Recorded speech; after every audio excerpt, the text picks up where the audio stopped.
Hello guys, this is Terry from Genki Gaming TV coming back at you with another Yokai Watch ShadowSide review. Today's episode is episode 30. Ayame Chidu. Ayame disappears. And actually in this episode, Akihime confirmed? Akinori x Ayame confirmed. It was a pseudo-date episode is what I'm gonna start off with. Akinori is dressed up in a suit. It's partially because he won a grand prize in a photo contest for a photo he had taken, and Ayame was his +1. So basically, as things go on, they basically are walking or going to that building, but their scene where they meet up is really cute. Akinori's blushing and is really emoting well. I have to give it to Level-5. The amount of work they do for facial expressions and even gesturing is really, really solid. I really respect them for that. And we also have Natsume, Keisuke, and Toma, Whisper, and not Jibanyan, but Junior, spying on them.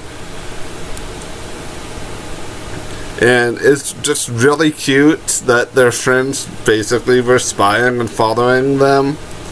So they basically get to the exhibit place, which is this huge tower, which is completely not a plot device. Nah, a big tower like this can't be a plot device. But as things go on, they get to the picture that Akinori took for the contest, and it was of Ayame petting a puppy. I mean, what could be more cute? Because we have Ayameception, we have an Ayame on the left, we have the Ayame in the middle. It's not like this episode was about her to begin with, even though her name's in the title, but that's besides the point. He basically was saying to her that the picture just, when he saw her face and expression and stuff while petting the dog or the puppy, it was almost too good of an opportunity to take a picture of her, and that the picture came out really good, so he submitted it into this photo contest. At least that was what was being applied from the content of the conversation. But as all of this is actually going on, it's kind of funny watching the rest of the gang, Natsume and Keisuke, really emoting really well, like really happy for their friends. Toma, more or less, his look on his face to me always seems like, I think I know what's going on, but I don't really know what's going on. You always have one of those people around who's in your group of friends, or even in your work group, that it's not really even a dazed look on their face, but it's a look that it's like, I'm not entirely sure you know what's going on here, but you seem to be okay, and you seem to be trying to keep up in the conversation, so I guess it's okay. And Toma's expressions all seem to be kind of like that. Even his smile seems a little bit like that. While even Akinori emotes really well, which I captured on earlier. And if you guys notice, all of the background characters were unique in the episode. And I was just making a side sequence break there because Akinori had to go to the restroom, where he built up his confidence to ask Ayame out. Basically, he wanted to say he liked her a lot. But upon all of this going on, Haruya messaged her via the yokai, well, what I'm going to call the yokai messaging system, because apparently all yokai can use this, where they can project their voice telekinetically into your mind. And he just basically said Hime, because earlier in the episode, before we got this nice Akinori x Ayame sequence, we had Doketsu and Haruya Shudendoji going to this little shrine. They found a box. They should have shaken the box up a little bit beforehand, at least that's my opinion. And they were basically trying to tell Hime they found what she was looking for. But as this all goes on, Hime bails on the date, but not before her friends get super duper confused looks on their faces.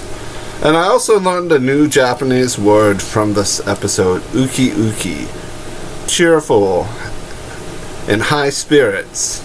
So yeah, Japanese lesson mid-review. I'm doing pretty good at these. But Akinori rushes out and says, Ayame, I like you. And then there was a middle-aged lady there, and she's like, no, I'm married. And Akinori's like, where is Hime? And then the Yoma radar starts to react while he's looking for her.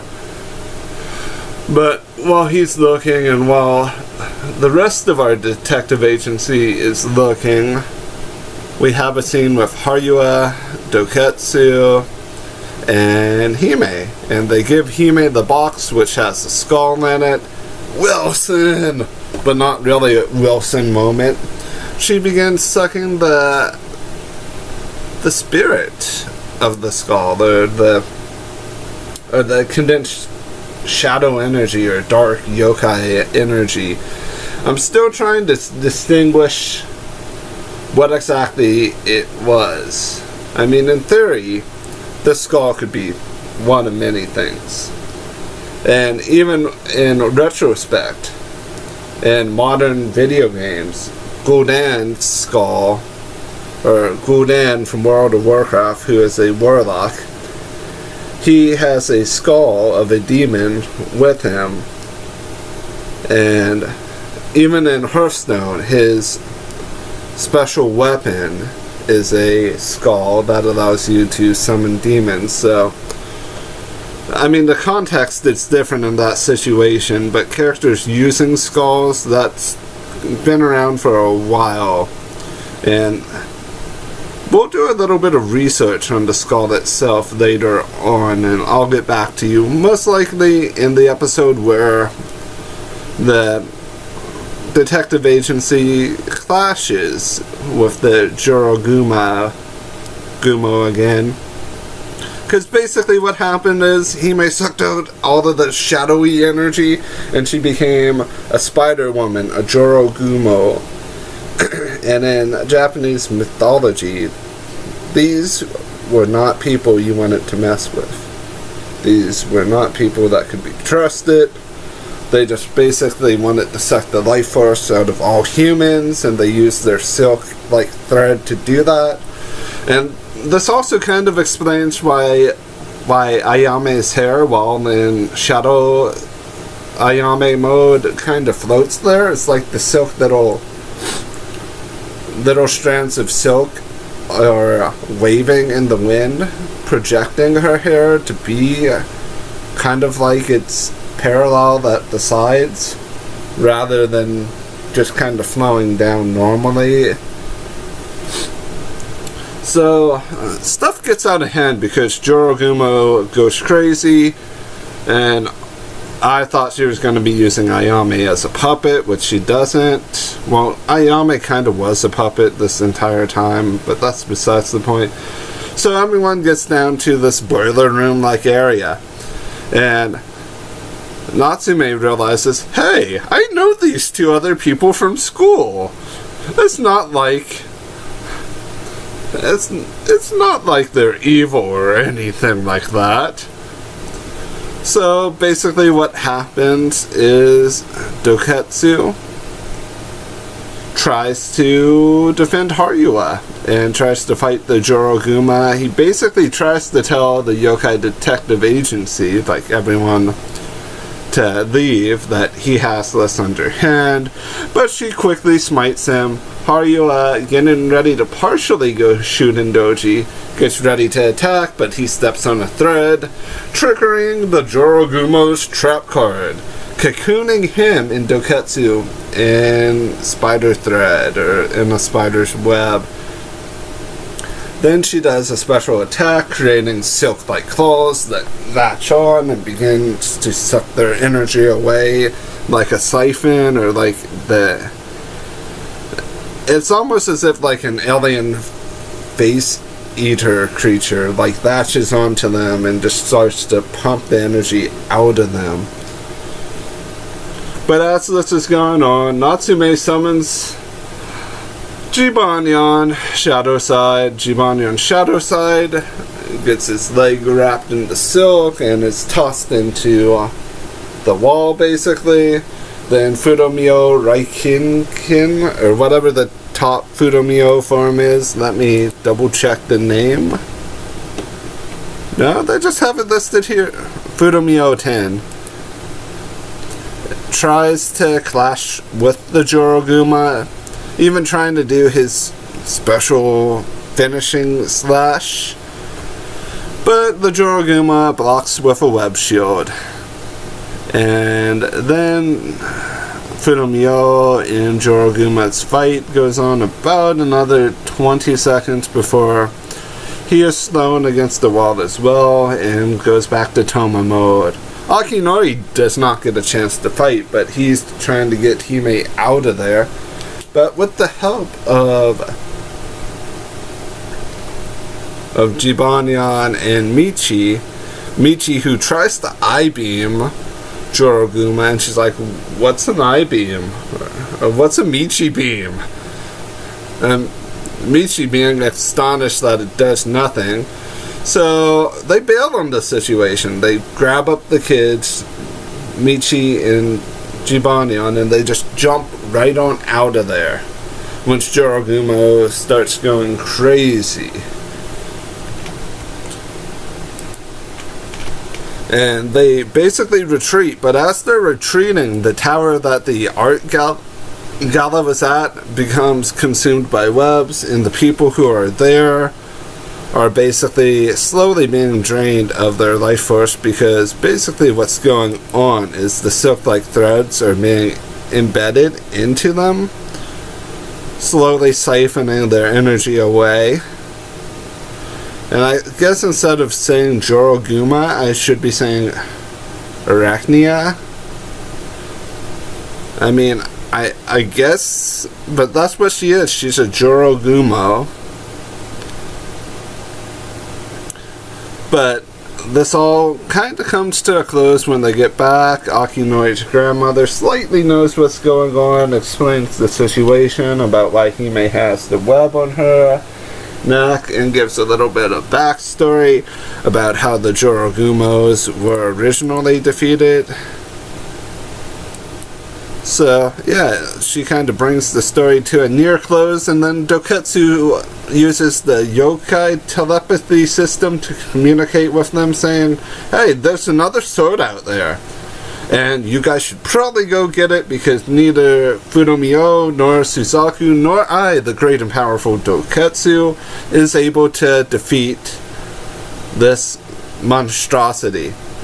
So the detective agency says, yeah, let's go get that sword, and let's go kick that spider out of the tower, save our friend, and save all of the other people. And that's basically how the episode ends.